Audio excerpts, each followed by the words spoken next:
Hello, good afternoon, everyone. Welcome to Civics in Action with Mr. McGravy.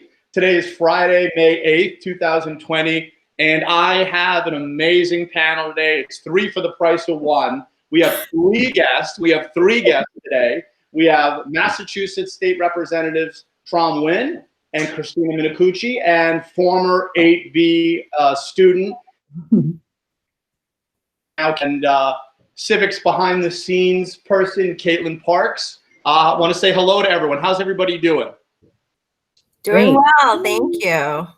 Excellent, excellent. Great, so we're going to get started in a moment. I just want to, so the audience knows, and to the AP students, just as we did last week with Senator Tar and Representative Vargas, this is what you're going to be watching Monday morning, and this is going to get you through the rest of the lesson. It's going to be a really fun lesson this week. It's going to be very interactive, and I think it's really going to be a cool thing that you're going to enjoy. The topics of the show are the political process during the COVID-19 crisis. I was inspired by a social media post that I saw from Tram and Christina that gave me an idea for the show. Running a political campaign, which obviously our two politicians have one election under their belt, and Kaitlyn is moving into that now. And then we're going to talk a little bit about political identity. That's something that you're going to be working on. Okay, so what we're going to do is topic number one. Please feel free to speak to anything that you'd like. We'll kind of go through orders as we do this. The first one is basically a check-in. How are you? How's your family doing? Where and how are you working? So Tram, if you'd like to take that one first, that would be great. Okay, well, first of all, thank you for inviting us on here. I'm so thrilled to be on here with my esteemed colleague, Representative Minicucci, and Kaitlyn, who is also a superstar. But for us here, I think we're all just trying to figure out how to do this. This is uncharted territory. A lot of what we're doing is just things that have not been done before. And so for myself, I represent Andover, North Andover, Tewksbury, and Boxford. And the four communities are very different. And so we have to work very closely with local elected officials to kind of figure out exactly what their needs are, because the needs are very different. And we as legislators want to be able to be a resource and really connect folks with whether it's a federal delegation or other resources from the COVID Command Center or the State House, whatever it may be. And information just comes very quickly. And so most of our days are spent on Zoom calls or phone calls trying to get information ourselves. And, I'm sure you all know Representative Minicucci and I were attached at the hips. We can't be attached at the hip anymore. But so we try to be in communication with one another through, phone, texting, whatever it may be. But, our family are well. We are hanging in there, staying put, sheltering in place. And we want to make sure people realize that, the importance of that and really the importance of us all checking in on one another, because it is a very difficult time for everyone. We know different people have different concerns and are anxious about different things. But at the end of the day, it's really about community. And I have to say, I am so encouraged by all the folks coming out for one another, whether it's making masks for each other, collecting things for the food pantry, or just really checking in. Like, Christina stopped by to say hello, and we waved through the window. These are things like, my family and I, we cook and drop things off, food for one another. These are things that we need to continue to do to make sure that even though we're physically distancing from each other, we're not technically socially distancing, because we should still remain social. Great. And I'll hand it over to the great representative. I would agree with you entirely. I think that's sort of been the biggest takeaway from this, is that it's a lot of new tricks, getting used to things. And, your amazing 8B student, Fritz Loth, has consistently trying to help me get online and do everything properly as the boomer zoomer that I am. But but I think you're right. Like, it's so important for us to continue keeping the connections with people, the whole socially distance. That's not, we're physically distancing, just as you just said, Tram. And so we have to remember to kind of keep in touch with each other. And I think being in school distantly has been an interesting challenge. So I can't show you my office because it is such a mess. It's embarrassing. My desk is so embarrassingly messy. But, it's been a challenge for me because I have my computer on my desk and my daughter sits next to me and does her online learning every morning, in 5th grade online learning. She sits next to me. And so, we share our space. And so it's a little different than usual. She gets to listen in on our daily calls that Tram and I are on every morning at 10 a.m. My daughter gets to listen in and hear a little bit about what's happening. My sons are in the other room and the other, doing their work, whether it's on the computer or on an iPad or just, doing their paperwork. So it's kind of been and my husband is down in the basement doing his work. So, a lot of, we're all sort of working from home, and that's been a really big shift for us, all being here at home together, trying to all do our own thing. We get to see a little window into what each other does every day too, which is kind of cool. But we're staying safe, we're staying healthy, we're wearing all of our face coverings. I try something different every day so I can see what looks best with my outfit, because everyone knows how much I care about fashion. And 8B student Matthew Burnett's mother is the mask making machine, and she's actually made over 200 for me just in the past week or so, which I've handed out to people throughout the community, which has been really awesome. So a lot of good community going on. That's great. Also, talking about mask makers, Alessio de Blasi's mother, she has made a number of masks. Yes. So big shout out to Alessio de Blasi. Yeah. Oh my gosh. Love for 8B. That's just so great, Christina. That's awesome. Yeah. So Kaitlyn, you are actually, this is your second time appearing on my show. Yeah. You did an episode with Alexa Pascucci about transitioning from college to remote learning that everyone really loves. So I appreciate you taking the time out of your schedule to come on. You updated Tram and I a little bit before we came on about you just finishing finals, but tell us how you're doing. Tell us how everything's going for you. Yeah, we're doing good. Have our new little puppy, Pippa, who ran in. She wants to say hi. Hi, Pippa. I have officially finished finals for school, so I am a college sophomore now, which is crazy to say. Right. We're all doing good. We're trying to stay sane, being indoors, doing what we can. Practicing our physical distancing, but not our social distancing. I love that term. That's great. So yeah, just making the most of it, trying to stay positive. That's great. Thank you, Kaitlyn. So for topic number 2, we'll have Kaitlyn, because Kaitlyn wasn't part of this, but we'll definitely bring Kaitlyn back for topic 3. So for Representative Minicucci and Representative Nguyen, we're talking a little bit, you both posted a little bit about the process of being in the House of Representatives virtually. And so the topic that I think my students would really find interesting is, how have things changed within the political process now in the age of COVID-19? As seen in your post, things are changing in terms of how the Massachusetts House of Representatives are meeting, debating, voting. Just give us a little play-by-play of how's it going, challenges, impact on you as a legislator. I'm going to start with Representative Minicucci first for this, please. Sure. Well, yeah, it has been a really big change, because so much of what we typically do in our, at the State House is relationships. We spend a lot of time talking to people face to face. That's basically what we do. We can't do that at all anymore. So that right there has been a big shift for us. As I sort of briefly mentioned, Tram and I are part of a group that meets every single morning, Monday to Friday, since March 16th. We've been meeting at 10 a.m. every morning, 5 days a week. And just as a check-in, there's about 50 of us that join on that call, and we check in with each other and just try to keep tabs on all this information that's flowing in, because it flows in really quickly and it changes very quickly. And, because we can't be face-to-face, we need to just find a way to make sure we're not missing anything, and just sharing best practices and things that we're doing.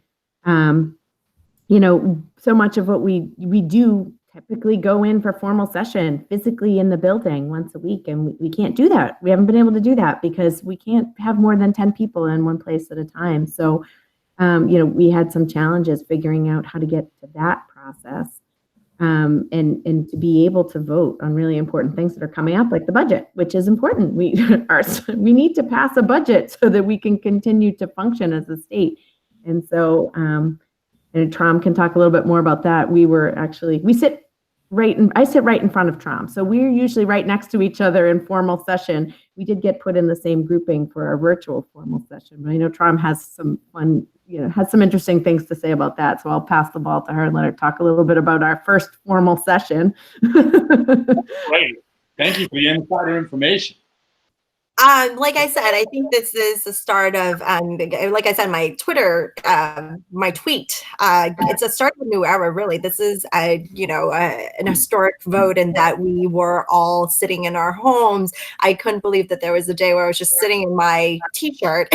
People trying to figure out, looking at the chamber, and on the phone with my colleagues trying to figure out exactly what was happening. And technology needs to catch up with the times, and I mean, we mean that literally, because what we're hearing on the phone, what's on the screen is like a minute delayed. Right. Yes.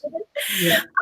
But they made it work, and I'm really truly grateful for the team that put the rules together, health leadership, just really everyone working really hard to make sure that we are able to participate in democracy and getting things done in a safe way, right? And I mean, that has been the biggest the priorities for us. The biggest concerns for all of us is the health and safety of not only our constituents, but for ourselves too. And how do we organize and work with one another to make sure that that happens? And frankly, hearings continue to happen. And instead of physically getting together in a hearing room, instead we're soliciting written testimony, for certain bills. And I know Christina and myself have posted them to let people know, hey, this hearing's coming up. If you want to submit comments, please do so here. We've called in for hearings as well. We've had calls with our committees just to hear more about what bills are coming up, what feedback can we, share with one another to make sure that we're filling in all the gaps and really trying to churn out things that would address urgent matters right now. I'm sure, you're feeling this in the community as well. There are just a lot of uncertainty. And so our jobs is really try to gather as much information as possible to share with the public so that they can at least have a sense of what's going on. And the number one thing to note is that these sessions are live to the public, so people can tune in to the Mass Legislature website and actually see the live session. So we've only had one, the recent one on Wednesday, but on future ones, if you go on their calendar, you can tune in. And I can't even imagine what it was like for my colleagues who were there to give a speech to an empty room, which they had to do. It was, broadcasted. But for us, the work is really just trying to be there for people, listen to people. And I'm the first to say, look, there are certain things that we cannot solve. We can try to direct people to some resources. We can try to hear them out and see if there's a workaround. But there are a lot of needs out there. And, my heart goes out to the families who are really struggling right now and who are being left behind. And we're doing everything that we can to try to help them. But the reality of it is it's a lot of just really being on the phone call and hearing people out and really listening to their concerns. Great. Yeah. And what I thought was really interesting too about that formal session is our colleagues were down there giving their talking about the bill, and they're wearing masks. Yes. And it was like it was kind of shocking, right? Because you're so much of relationship is reading people's faces. And I feel like that's been a really big challenge for so many people, where I'm on the phone with people all the time, and I'm trying to understand what they have to say, and you don't get to read the body language because it's always on the phone and you're not face to face. And when someone's telling you a heartbreaking story, like, you want to be able to give them a hug, or you want to be able to be there for them, and you can't. And so, it's really that sort of, the missing piece. It's a little bit of a missing piece, but we do a lot of connecting people with resources. And, Tram and I have had this discussion where, when people need help, they reach out to both of us, and sometimes they reach out to Senator DeZoglio and Senator Tar. We're getting the same issue because they just want help and they don't know where to turn. Because it's like calling anybody right now is like getting on hold with the bank for 2 hours, or your credit card or something. Everything is a wait, and you're on hold and you're waiting. And I think being able to talk to us at least gives people like, oh, I'm finally talking to a live person. I'm now on somebody's radar screen and somebody cares. Even if we still can't resolve their problem immediately, and maybe it still takes 3 days or 5 days, they feel relieved that they finally found a person that they can talk to. So, our offices, we're really the people who are there being the live person at the other end of the phone, which they're not, not everybody's able to do right now when they're waiting for unemployment or other things. So we're the live people. Right. Wow. So, just both of you just telling us that information, I think as an educator is so valuable for my students. The talks that were taking place that both of you participated in, Kaitlyn came to one as well with Ryan Hamilton. It's just the students are learning so much. And as I mentioned at the outset, maybe in the fall, for the kids to have a connection to the two of you and senators, I'm going to be very honest with you. When I was at the middle school, and I know Representative Minicucci went there as well, I didn't know what the name of my state rep was. I didn't know who my state senator was. So to have that connection, it's great. It's great. So topic number 3, and Kaitlyn, we're going to bring you right into this one. My students this week or next week will be doing a simulation, a very short simulation of running a campaign. They can pick the job, they can pick if they want to run the campaign for someone else. Just to kind of, that's one of the parts of the new frameworks is running for office. So I wanted to weave that in. So when they do the project next week, they're going to have a role of either being a candidate like Representative Nguyen and Representative Minicucci, or a political operative or an insider or a campaign manager where Kaitlyn's going to come in. So this question is going to be kind of mainly for Tram and Christina, but I'm going to ask it in a different way to Kaitlyn. What kind of advice could you give students planning a fictional campaign? You had your first attempt a couple years ago. You're now on your second one for re-election. Some highs, some lows, some successes and mistakes. So Kaitlyn, for you, I know, as young as you are, you have been involved in some campaigns, whether it be very young, holding signs, going to the polls, and then of course taking a bigger step on. So you've really had an amazing learning experience. You could probably teach this lesson a lot better than I could. Just, Kaitlyn, just touch upon running for political office, what advice you could give people. And the other thing is, I think a conversation I had with you at Civics Day last year was something about going into politics, and you said something, I'm just paraphrasing, you're like, oh no, I much prefer to be behind the scenes. And yeah. I believe you made a West Wing reference, and I watched your recommendation, and so I'm just going to let you touch upon that. That would be great. Yeah. So throughout my time in North Andover, I've worked on quite a few campaigns. I started when I was actually probably in 8th grade was probably my first experience. And I worked for then Representative, now Senator DeZoglio for a while. And I worked on her state Senate campaign as the field director. And now I am super excited to be running Christina's re-election campaign. But the advice that I'd give to any of the students who want to sort of do the behind the scenes aspect of this virtual thing that you're doing next week is just make your candidate look as good as possible. That's your job throughout this whole time, is to hype them up, to make them look good, to take a fall when you need to so that they don't have to. That's entirely your job, is to make them look good in every aspect. And Kaitlyn, could you just briefly say to the kids what the West Wing is and your favorite character of the West Wing? Can you do a little plug for the West Wing, because I rewatched it and I forgot what a great show it was. But I think so many students who are into civics, I think they would really like it. And you. Yeah, so The West Wing is my favorite show. It's basically following the senior staff in the White House and the president, somewhat resembling the Clinton administration, but it is technically its own fictional administration, and it goes through the whole 8 years, the re-election campaign, and then trying to find a replacement candidate once the 8 years are up.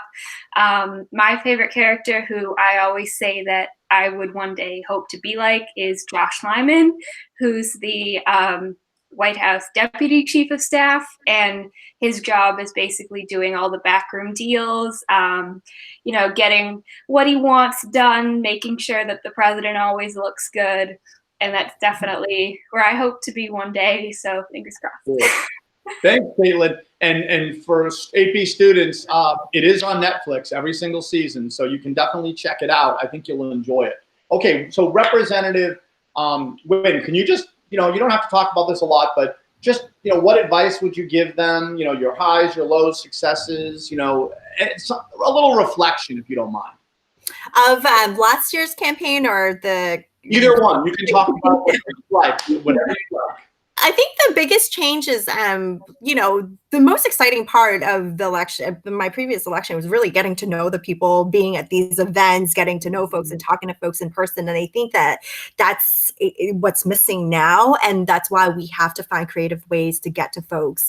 That was how we collected information of what people care about, what are the issues that they're concerned about. And now, so, on the flip side, now that with the pandemic, the outbreak, the way that it is, we're getting our issues from the calls that we're getting from folks and the help that they need. And so how the messages are getting to us is very different. And our outreach is very different because we can't go to these fairs or, festivals and other things that we were able to do last year. And, we look forward to sheep shearing, for instance, in Andover, which unfortunately we can't participate anymore. But because of that, the lack of these events, we have to do a lot more media things. We rely a lot on social media to get information out there. And I think that the most important thing is if you are responsive to the people, they will recognize it. And I think that, frankly, I have not really had much time to do the campaign side because we are spending so much time with constituent services. But these things are tied together. People will recognize if you care, if you're doing your job, if you are responsive to folks and accessible to them.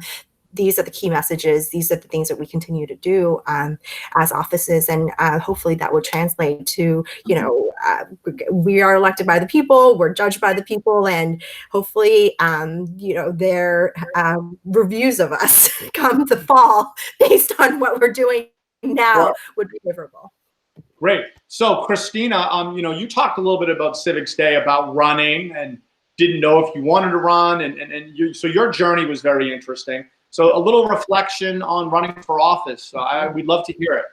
Well, so basically I was like Kaitlyn when I was Kaitlyn's age. I was a behind the scenes person. I think I probably worked on my first campaign when I was probably 5 years old. I don't know, still at Kittredge School in any case. But I always held signs. I always helped out on campaigns. My parents were always very involved behind the scenes on campaigns and helping out good candidates. And, always kind of instilled in me that you always, it doesn't, your vote itself, right, isn't the most important part, but it is important to vote. But if you can't vote, it's still important to support people who reflect your values, right? And so for my parents, it was always big on for them to support candidates that reflected our family's values. And, you put the time in and make sure those people got elected. So that was always just kind of part of who I was. And I worked on many campaigns. I think I worked on a campaign every election cycle from the beginning of time until I went and said, so who are we supporting for the open seat in North Andover for state rep? And everyone said, well, how about you? You should run. And I said, I don't run for campaigns. I help campaigns. I don't run for office. So it's definitely a big shift. It wasn't something that I had on my radar screen. I always thought I would just be a campaign worker. I never really thought of myself as being a candidate. But so many of the things that I always did in my life, or what I'm still doing in this job right now, I always like to help people. I always volunteered in the community. I always engaged in getting to know people and what was important to them. And you know, I'm a connector. I like connecting people with other people and making connections. And that's what we do in our job as state reps. You know, we connect people with each other. We connect people with resources. And our job is kind of to find creative solutions to hard problems. And those are the skills I think that I bring to the table. And I know that Tram does the same. That's what we bring. We come and say, okay, this is really complex. We can figure it out, and we know how to get it done. And I think that is, you know, what makes a good candidate. And a lot of time people have an idea that political candidates and politicians are people who have this shiny outside and it's all fluff. But the reality is that the good politicians and the ones that are working hard, and we're lucky here in the Merrimack Valley because, man, we got hard working people here in the Merrimack Valley. You know, they're just working hard for people, and they're not in it for the glory. We're all really in it to help people because we love this place. So, you know, I always feel so lucky to be able to work with our delegation. And you guys have all met Senator Tarr and Senator DeZoglio, as well as Rep. Vargas. I mean, we are who love this region. So, before people just like Kaitlyn, for example, decide they're just going to work on campaigns and take themselves out of the political race, it's important to remember that politicians come in all shapes and sizes, and you just have to love where you live and care about people to do a good job. So great, thank you very much. So we're kind of winding down towards the end. I know that everyone's very, very busy and you have a lot going on. So for my students, I have seen since September a lot of, I don't even know if this is a term, civic maturity, civic growth. Obviously I've been teaching many, many years, but for this year, I really have seen so much growth in the kids, and I see them more civically engaged. And this remote learning obviously has been a huge challenge, but the quality of work that I'm getting back from the AP students, and even seeing how great they're doing, you know, it makes me very, very proud. So, you know, obviously they're becoming more mature, they're getting civically engaged. So the question for the three of you, and we'll start with Tram in a moment, is when did you first become civically engaged? When did you start looking at issues? You know, when did you think about maybe joining a political party? You could tell us your civic story. For me, I can remember being in 10th grade U.S. government class at Central Catholic with Mr. Leo McHugh, one of the best teachers I ever had in my life. And he showed us a documentary of the Kennedy-Nixon campaign of 1960. And I just never knew that politics could be that cool. And I was just, boom, I was in, I was like this, I don't want to be in politics, but I want to teach it kind of like Mr. McHugh did. So Tram, tell us a little bit about your civic story, if you don't mind. So, like Christina, I actually never thought I was ever going to run for office at all. My intention, and I think many of my elementary teachers can attest to you, that always growing up, I wanted to be a doctor, because in my mind, I want to help people, and that's how you help people. You save lives, right? And so in my whole life, I thought, I'm going to be a pediatrician. I'm going to help kids. That's what I'm going to do. That's where I'm going to go to college. And so I was never really politically, and I didn't consider myself to be politically involved, but then I always found myself in situations where I had become politically involved. So I immigrated here to the United States when I was 5 years old, and had to really learn the language, really get accustomed to, you know, everything new in this country. And so as I was growing up, I found myself helping families and other people trying to acclimate to this community, whether it's going with my dad to help certain people with translation or interpretation, because we came here before them and we want to make sure that they feel like they're welcome to the community. I found myself getting involved with student council in school because I wanted to make change in my school. And how do you do that? You work with other people to try to make these changes. And then, you know, moving on to high school, I've always been a very vocal person. And interestingly, really? I felt a need to always say, I'm a small person too, so I feel like I'm always, you know, trying to overcompensate. And interestingly, because of this, due to this pandemic and all of us being on social media more, I realized some of my teachers from elementary school are now teachers in North Andover who are friends with Christina. That's a different. You were in my class at North Andover Middle School. You know, no big deal. And so I can ask them, and they can attest to the fact that Tram speaks about a lot of things. Yeah. And so when I was in college, in fact, I went to Tufts on a pre-med program, and one of my advisors said to me, "Are you sure this is what you want to do? Because it just seems like you're born to argue." Hence the path to law school. And Yes. but the great thing was during college, I was able to have an internship with Greater Boston Legal Services, working as with legal services attorneys. And frankly, in my mind, I didn't know any attorneys. All I knew about the law was what I saw in Law and Order, or other shiny lawyers and big law firms. I didn't realize that there's a whole new world of people who you can use your law degree to do good and actually help people.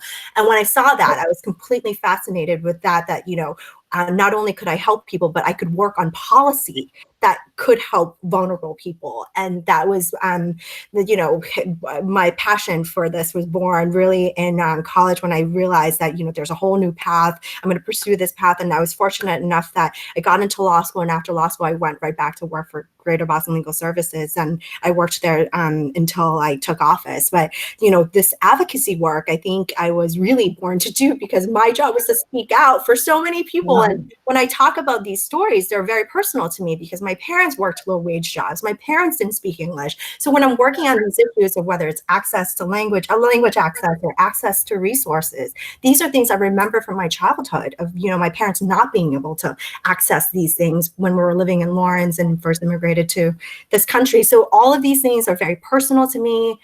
And I'm echoing, Representative Minicucci. I'm so lucky to be working with such amazing colleagues in the Merrimack Valley, who really share the same passion of really serving and working for the people. And at the end of the day, that's what being a public servant is all about. And, in times of crisis, you look for the helpers. And I can say that we're all here to be helpers.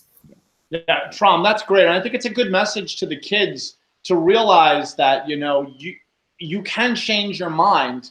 And you clearly, you did. I mean, when I went to college, I thought I was going to be a lawyer, and obviously that didn't, something happened and it switches. So for the AP students, it's important to know that, the generic question, what do you want to be when you grow up? I mean, that can be building, and that can metamorphosize and change. So that's really cool, Tram, that you told that story. I think it was a note of reassurance to the students. I literally changed my majors 8 times. No lie, 8. Wow, 8. In college, because I didn't want to be a doctor anymore, and I didn't know what I wanted to do. So I was like, maybe I want to do philosophy. Psychology. Switched. So it's totally fine to not know. I think you just have to go with your gut and really try new things, because if I hadn't taken that internship, I wouldn't have known that there's this whole new field that I was just not aware of before. Great. Excellent. So Representative Minicucci, do you want to tell us a little bit about your civic story? You talked a little bit about your parents and the role that they played, but what about you personally, just you growing up? Well, I don't know. So I grew up in a family, a very Irish Italian family, right? So lots of opinions in my family. My grandfather had an opinion about everything, and always about, and was always a really strong advocate for people. And I think, we had the sort of same kind of family life, it sounds like, as Tram, where, he was always with the big mouth, always out there making sure that everybody got a fair shake at everything. And he always, was the person who was the first person to lend a hand if somebody needed it. And I think that the Merrimack Valley has sort of grown people in that way. We are a community of helpers and people who lend a hand to others because we're a community of immigrants. And, we say, okay, well, I came here and someone gave me a hand, so now it's my obligation to do the same for the next group. And so I think you have a a group of people just born to be advocates, because that's how we're brought up, and that's how we live here. So I think that for me it was definitely just a natural progression of I think Tram mentioning that we are servants of the people. We are in public service. And I think sometimes people forget that our job is in service to our constituents. We work for the 45,000 people we represent, and that's what we're here to do. And so as soon as the light switch went off for me, that's what this job means, that's what civics means, is not the person who's the shiny picture on the palm card that you get in the mail, but you are in service to the people. It all made sense to me why this would be something that I would enjoy doing for a living, because it is in service to people. So, and I changed my major so many times, because I was a biology major when I started, and I am not good at biology. But it was definitely what I was going to do for a living. I was going to swim with whales and sharks. But yeah, so yes, it is okay to change your mind and to try new things. You never know where you'll end up. You might end up at the State House. Yeah, that's correct. So for Kaitlyn, I'll embarrass her a little bit, as only a teacher could do. But I first met Kaitlyn when she was obviously a student in my 8th grade U.S. history class, and obviously at first I thought she was kind of a quiet, timid student, and then she kept coming up asking me about some kind of civics day and having, State Rep DeZoglio come, and it was kind of like September, and I was trying to figure out the year, and I'm like, that's a great, but she persisted. She kept coming and coming, and obviously the rest is history, but because of all the great things that we're doing. So, Kaitlyn, I know your story from 8th grade on, but that was something the kids could relate to. Did you have things happen to you prior to 8th grade that got you civically engaged, or was it 8th grade? No, I give full credit to Mr. McGravy and Diana DeZoglio for where I am today. Like, the two of them have completely shaped my path that I'm on right now. And that year from Mr. McGravy's class, and then that first summer interning for then Representative DeZoglio at the State House, which, fun fact, is Tram's current office, is the office that I started in at the State House, which is kind of a nice little full circle story. That year is really what, when I realized that this is what I wanted to do. I wanted to be a writer before that. And then it was that summer that I realized, this is what I'm going to do. I want to help people, just as the two of them were saying. And I mean, never say never about running for office, but I do pretty firmly believe that my qualities are better used behind the scenes. Well, when you came in December to talk to the kids on a Civics in Action talk with Ryan Hamilton, big shout out to him. He was amazing. The credibility that you and him gave to civics, I think the kids were like, oh, wait a minute, I can totally do this. Yeah. And I just think, your age and everything like that. And it's, every teacher dreams of having someone that they can bring back, to do that. If I was a biology teacher, having a doctor come back or something like that. So that was great. And Mr. McGravy, you don't even know this, but I was interning for Congressman Seth Moulton this semester before the coronavirus started. I was actually working with 2 members of his staff to work on a civics education bill. The goal was to bring what Mr. McGravy's doing to the rest of the country. That was the goal of the bill. And they were so excited about it. They wanted me to personally pitch it to the congressman. And then, of course, all of this COVID-19 stuff came up, and that had to be put on hold. But I am so proud of you for all that you've done and for what you're doing. I think it's absolutely amazing, and your students are so lucky. And your former students are trying to bring what you're doing to the rest of the country, because what you're doing is so and the other thing is, Kaitlyn fought really hard and unbelievably to get Congressman Moulton to come on March 17th. It did not happen, unfortunately, but she worked so hard. But the fact is she made it happen, and he was going to come to class. And so, I mean, it was amazing. It was amazing. So we're just going to go into the final topic. This is, you could touch one of these, all of these, whatever. This is just kind of a wrap up. You know, I asked the town manager, Melissa Murphy Rodriguez, and Senator Tarr and Representative Vargas to give a message to my students. You know, during the COVID crisis, there's a lot of anxiety. I think reassurance is always great from people in a position of power like yourselves. And the other thing is, you know, just to kind of talk about the message that you have to AP students about their work this year in year one of the civics pilot. I know that Representative Minicucci knows it pretty well. And of course, you know, Kaitlyn knows it well because, you know, Kaitlyn's sister, Erica, and Christina's son, Fritz, are both of my students. But, you know, a message to them about their work. They laid the groundwork for what I think is going to be something that's going to go way into the future, probably, hopefully beyond, you know, when I leave NAMS. So just kind of a message to them. And then if you, at the end, if you want to do any shout outs or thanks or plugs to anyone, that would be great. So Representative Minicucci, we're going to start with you, and then we'll go to Kaitlyn, and then Tram will be at the end. Well, I guess that my advice to get through these days is, you know, stay connected to your friends, stay connected to your teachers and your community. I say this every day. I say, we got this. Tram and I have a colleague, and every day she does a tweet and it says, breathe in, breathe out.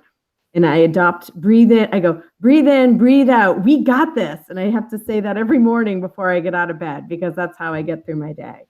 And, you know, in all of this chaos, there's opportunity, and it's really easy to spend time sort of, you know, feeling panicked or wondering about what the future holds. But we're resilient, and we're strong here in our little corner of the state. And so I say every day, you know, there's always opportunity. There are going to be opportunities. We're going to come out the other side of this, and we're going to be okay.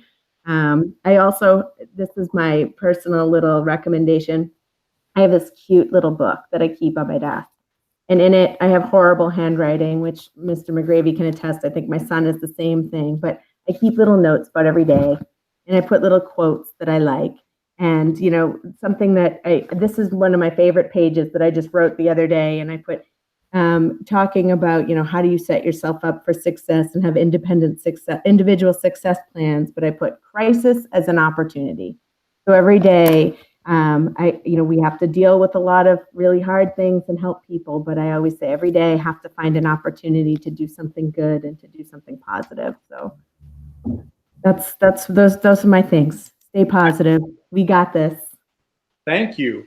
Okay, so Kaitlyn, do you want to just briefly touch upon any of those? Yeah, so first, to the students, you guys are so lucky to have such great teachers on 8B. I had most of them myself, and they're all fantastic. I had a professor of mine in college, after I had a meeting with her, she saw that I was a little stressed out and a little anxious, and she told me, I'm giving you a homework assignment to spend an hour every day doing something for yourself. So that's the advice that I would give to you guys. Just so great. An hour, 2 hours, give yourself a break, do something fun that you want to do, not something that you have to do. And, you know, really just make sure that you give yourself the time, and, you know, focus on your mental health as well, because this is quite a crazy time. And obviously all of us are very stressed and anxious.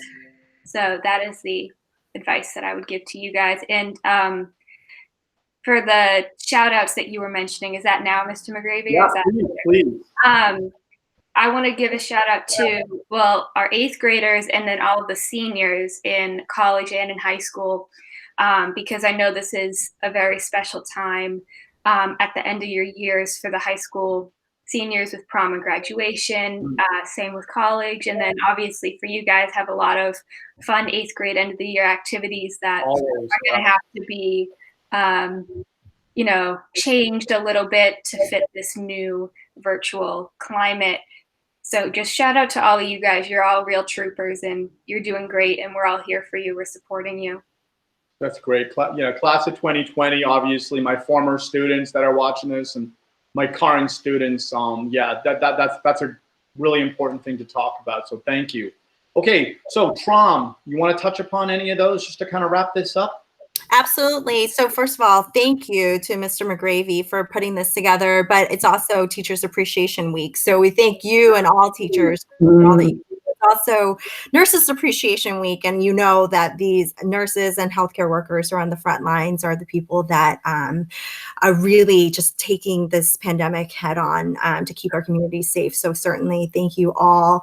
And in terms of a message for seniors, whether it's 8th grade graduating or high school seniors or college seniors, we're here for you, and we're going to try to find ways to celebrate you, and we're going to do everything that we can to make up for the lack of celebration for this. It's just, our hearts go out to you, and we want you to know that this is, just as important as a milestone as any other year. And we're going to do everything that we can to make up for it, because you all deserve it. You've done so much. You've accomplished so much.